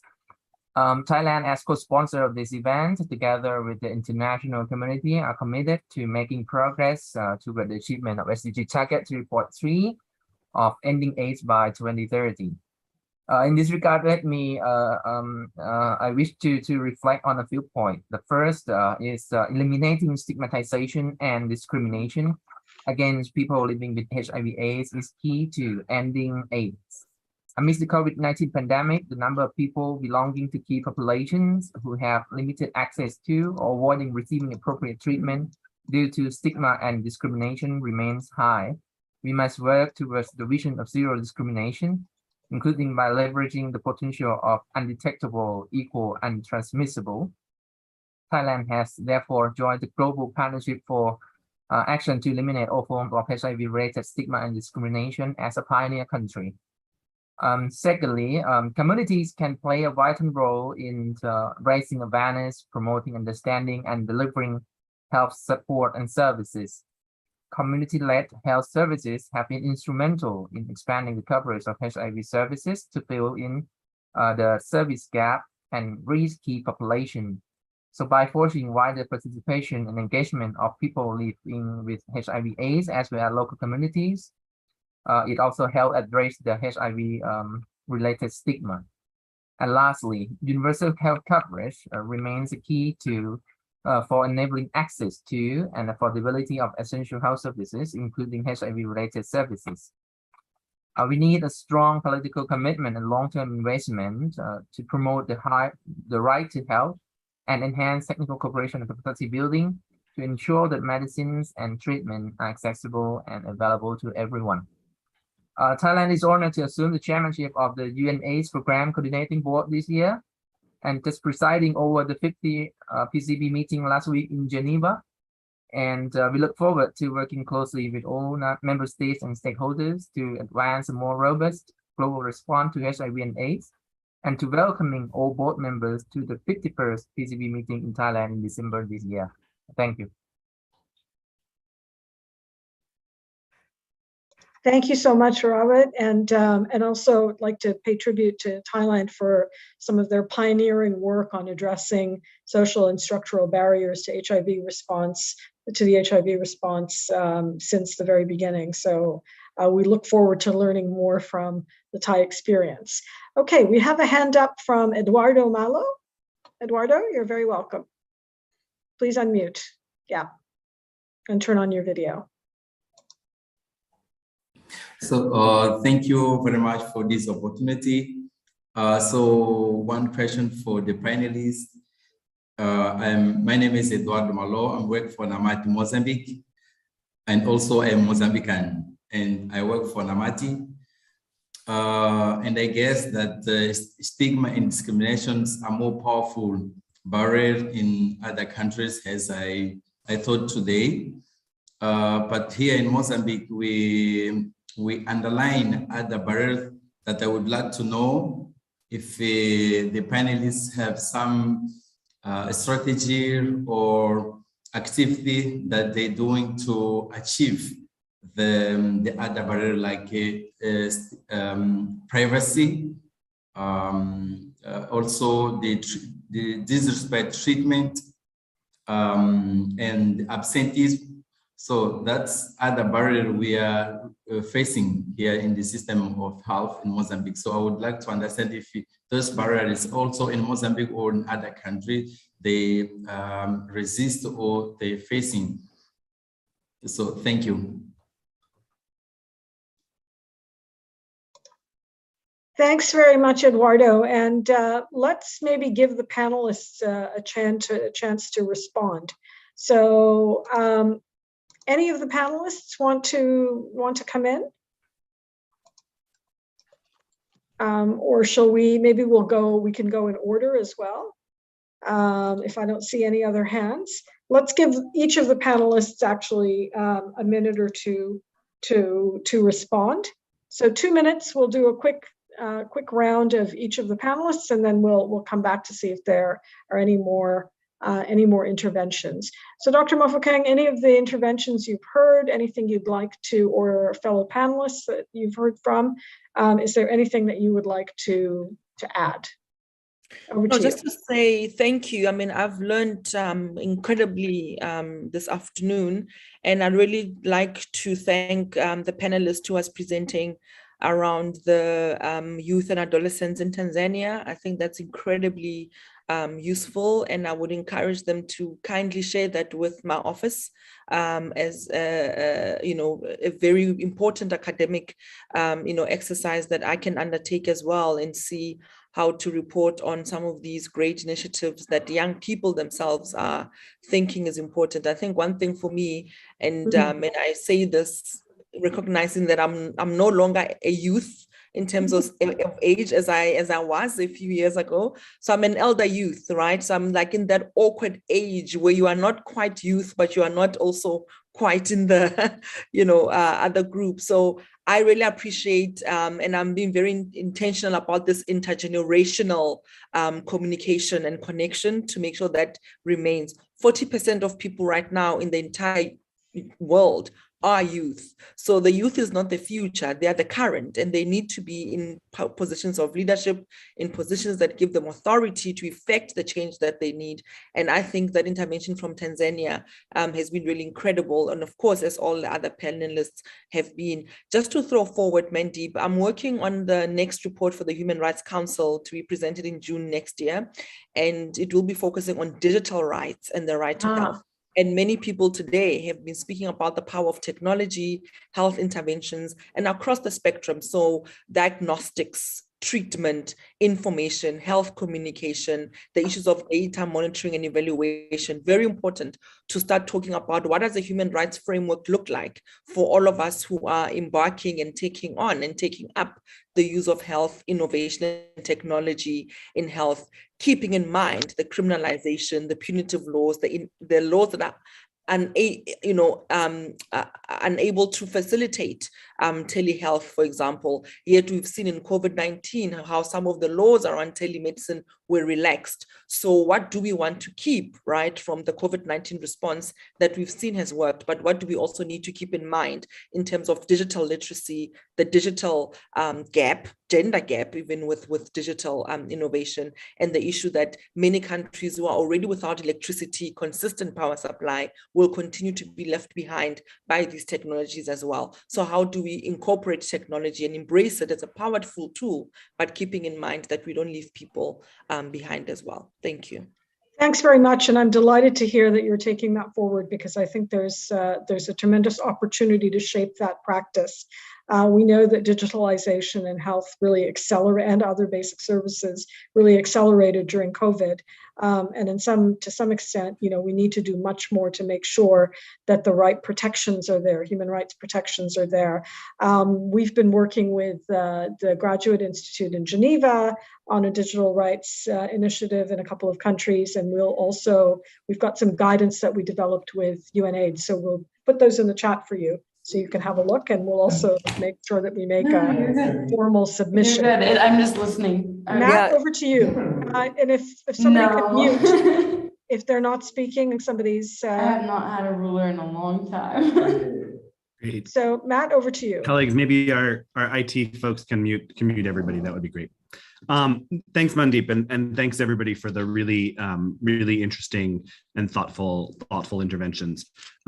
Just a few thoughts. So one is to kind of speak to the colleagues from Mozambique and to say that there are a few different options when we think about this piece that you've brought up, which is where we've got a legal environment that is relatively permissive, but a programming environment that's really undermining pieces. We see this regularly, and it was I brought up the Indian Supreme Court judgment in part because it speaks to this question, right? That where we need to kind of have things that are on the books de jure, then the reality of lived experience de facto may or may not really match up. And so I would echo Mandeep's point about the legal environment assessments as a really good opportunity. It looks like Mozambique recently did one.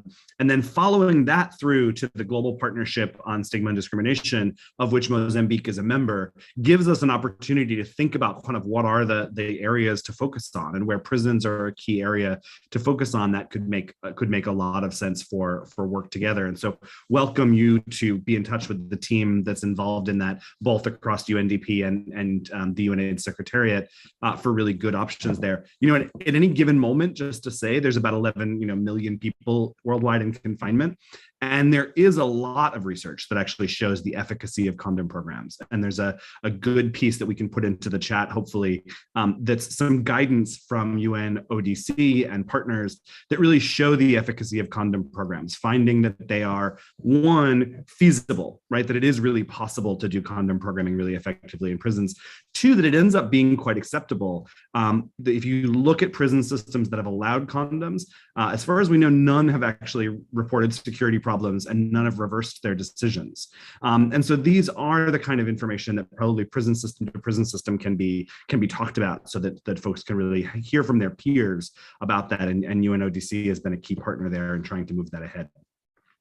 The second thing I'd say is just in response to Thailand briefly, really I would commend the Thai government. Thank you for chairing the PCB right now and using that opportunity as a moment to highlight this work against stigma and discrimination. Thailand's a classic case study for many in the world about what happens when you remove punitive laws and are able to replace them with community-based responses. It's no error or no surprise or not random that Thailand was among a handful of countries that achieved the 90-90-90 targets by 2020. These are goals that were set worldwide, and Thailand achieved that significantly because of supportive legal environments. Now, every country in the world, as we look at it, has work to do. No country in the world currently meets the 10-10-10 targets.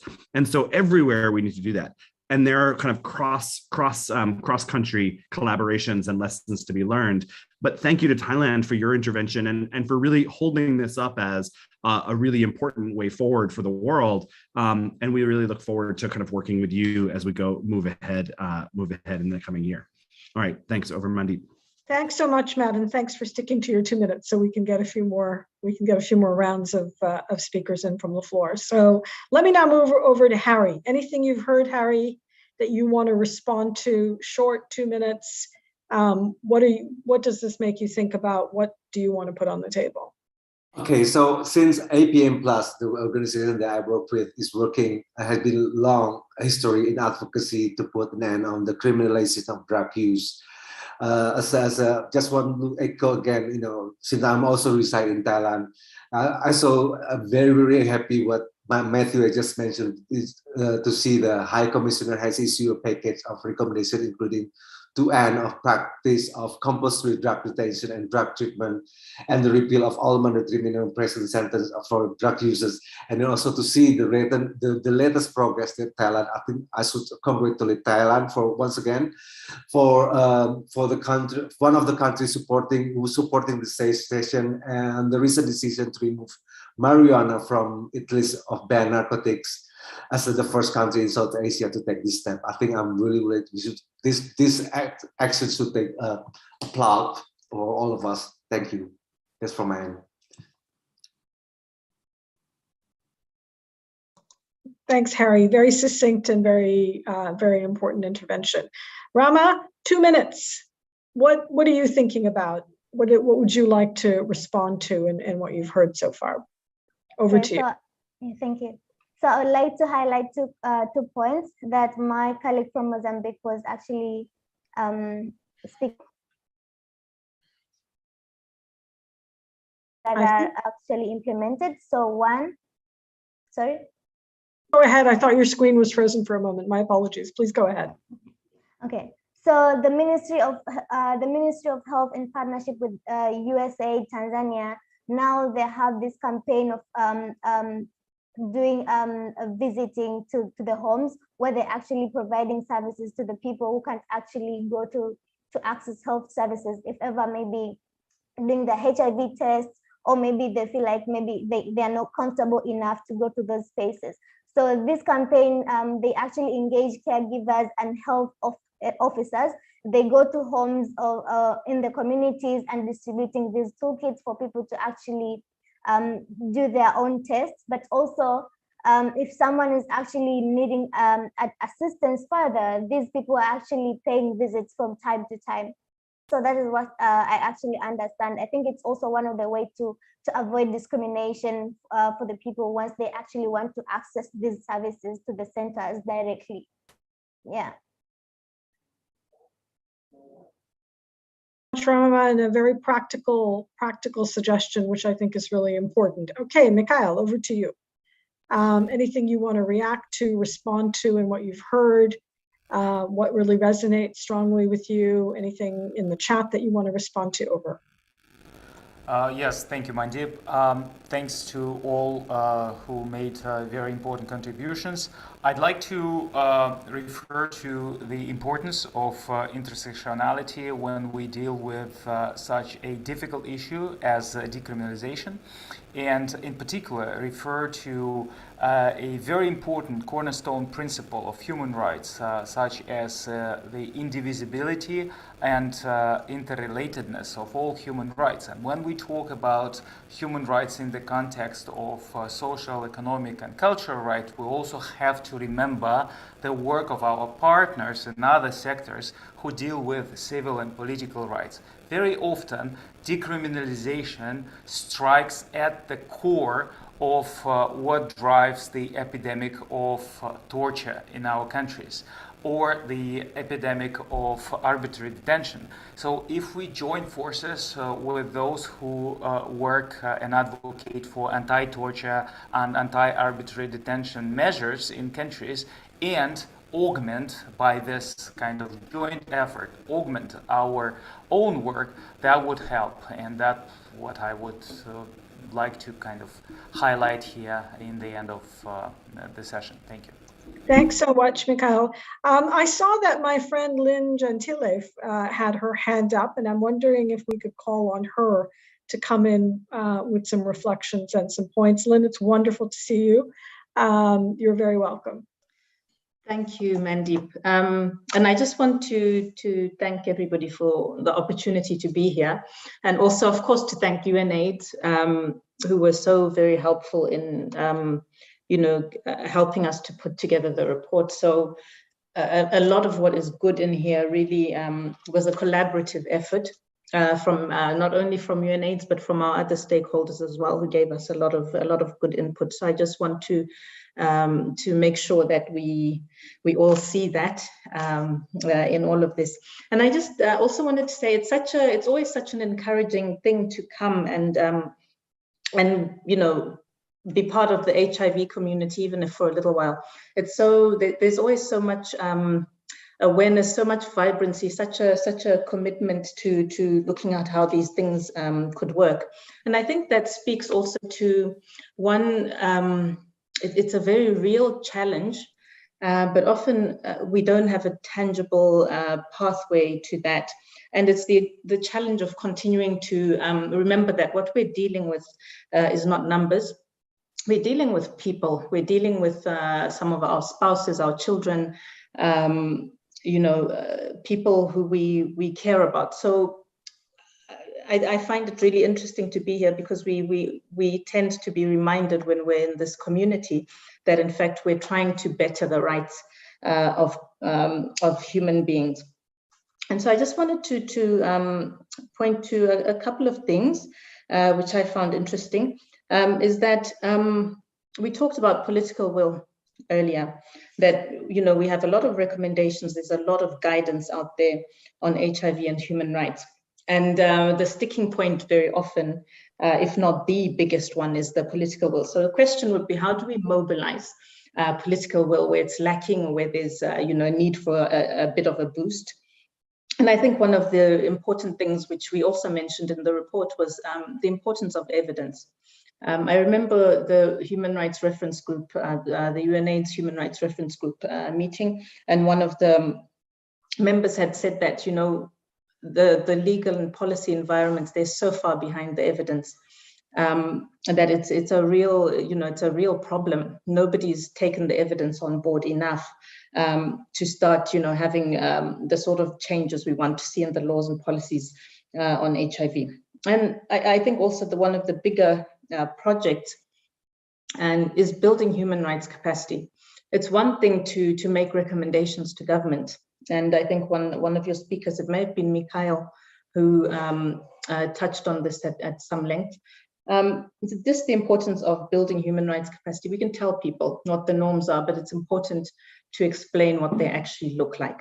So, if we want to look at our policymakers and how do we get them to change things a little bit, I think there needs to be a very significant investment in that type of thing. So people, the policymakers, people implementing, actually have a good understanding of what it means to implement human rights into the HIV response. There was one of the earlier speakers who mentioned that laws and policies are actually human rights interventions. There isn't necessarily a comprehensive understanding of that, because often, it's laws and policies over here, and then human rights are something else. And of course, that's not the case. And that's, a big gap where part of the battle that we're having is. And finally, I just want to say that participation is a game-changing intervention, as we all know. And I think the HIV community really should be commended for putting this in the forefront. This is where we get to hear about the changes that we need. This is how we gather evidence. So I think, putting more effort into these areas is, we'd be going in the right direction. So Mandeep, I'll stop here. But thank you very much for giving me the floor. Appreciate it.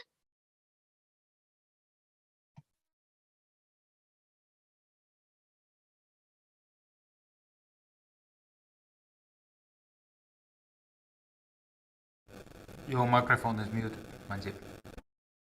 Sorry, apologies. After 2 years, I should be better at this. I just wanted to thank Lynn for really, getting to the heart of the issues. And political will is critical. Being able to have the capacity to apply evidence. There's lots of evidence on the impact of human rights violations on the HIV response, the impact of punitive legal environments. What we need is the capacity and the political will to be able to implement enabling legal and policy environments that don't discriminate, that don't stigmatize, that don't criminalize. And I think that capacity piece is often missing. And really kind of strengthening the capacity both of law and policymakers, but also of civil society and communities, I think is vital. And that's a really, really important point that I think we need to all join forces on. There's lots of, as I said, there's lots of evidence out there now. It's really a matter of marshaling the political will and sharing the good practice and the solutions that can get us to the 10-10-10 targets. UNDP is really proud to be partnering with PEPFAR, UNAIDS, and the UN family on key population-led responses to achieve the 10-10-10 target, something that we'll be really focusing on in the next 2 years. We've learned so much from the conversation today. I think it's been such a rich discussion, everything from issues of intersectionality and how that can be an enabling force, and how that opens up a way to deal with stigma, discrimination, and criminalization. Looking at the importance of youth participation and leadership. The participation and leadership of people living with HIV and key populations, young women, adolescent girls, and how that is going to be central to driving progress and accelerating progress to the 10-10-10 targets by 2025. And some very, very important, I think, points on being precise and what are the precise recommendations for law and policy change in complex areas such as drug policy. I think someone said we have a lot of guidance and a lot of evidence. We do.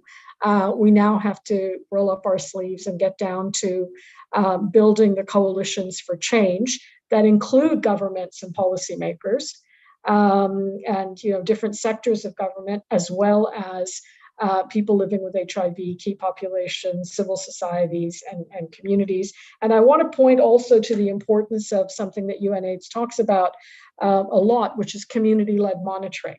So it's community-based responses, community-led responses, but also community-led monitoring, which is critical. And then final point, really, actually, let me come to Matt first. Matt, I see you have your hand raised. Over to you.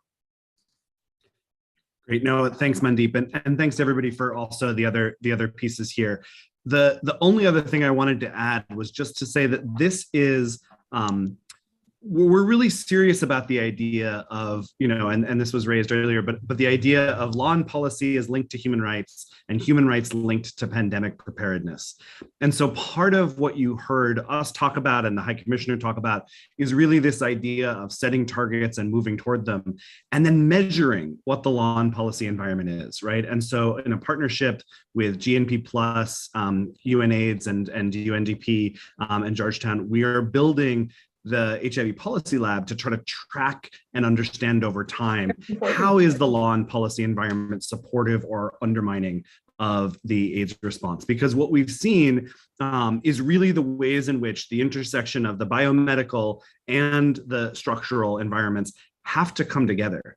And over time, we've paid more or less attention to one or the other, at our detriment, right? We have right now, for example, massively exciting new technologies that are rolling out mostly in the global north to stop HIV transmission, like long-acting ARVs. Those kinds of biomedical interventions have to reach people who need them most first. Meanwhile, where we have criminalization and where we've got laws and policies that undermine people's trust in and access to those services, we end up with a pandemic that grows instead of stops. And so I hope that part of what the legacy of this work and the increasing engagement of the really smart interventions from the High Commissioner help us kind of understand this not as a nice to have, but as a must have, that this is what's driving pandemics today, whether it's COVID or HIV or monkeypox, et cetera. And so really measuring, understanding, and being able to move the dial on these law and policy environments is probably what's going to make or break where we get to in the next, into the next 5 years. Thanks. Thanks so much, Matt. And I think the measurement piece is really important. And, you know, I think complements what I was saying about community-led monitoring, which is a really important piece of that. And you're absolutely right, because, you know, all this progress we've seen on laws and policies is very fragile. So we need to track it, we need to monitor it, we need to make sure that we're not losing ground on this. So very important intervention. And yes, the data and the HIV Policy Lab that they're putting out, I think is a very useful resource on that. So now let me hand over to, first of all, I want to thank all the panelists and the speakers from the floor for the invaluable insights and contributions, and for your very active participation. To fellow co-organizers, thank you very much. It's been an honor to be here and to listen and to learn from all of you. It's now my pleasure to hand over to our chair, Honorable Minister Ayala, for closing remarks.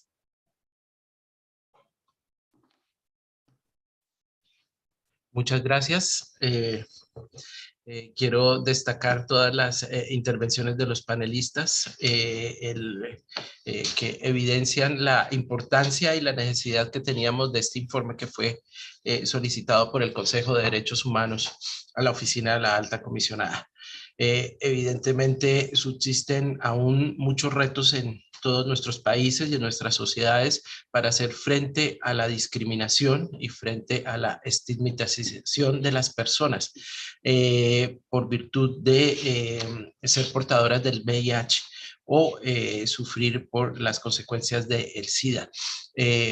Es importante avanzar en la educación, la educación sobre el acceso al derecho a la salud, los derechos sexuales y reproductivos de las personas y en general sobre todos los derechos que tienen y la necesidad que de ejercerlos. Y la importancia de que los gobiernos, los estados, las autoridades nacionales, locales, garanticen a las personas el ejercicio de esos derechos, que conozcan las rutas de acceso para por una parte, primero, la prevención del VIH, pero para quienes ya son portadores, cómo diagnosticarse, cómo acceder al tratamiento y cómo ejercer su derecho de acceso a la salud y a llevar una vida normal, una vida sana como cualquier persona. El hecho de ser portador de VIH, a ninguna persona debería limitarle por ninguna circunstancia el ejercicio de sus derechos. Muchísimas gracias a todos, muchas gracias a ONU-SIDA, muchas gracias a la Oficina de la Alta Comisionada, a los colegas de las misiones de Brasil, Mozambique, Tailandia, y que pues nos han acompañado, y bueno, gracias a todos.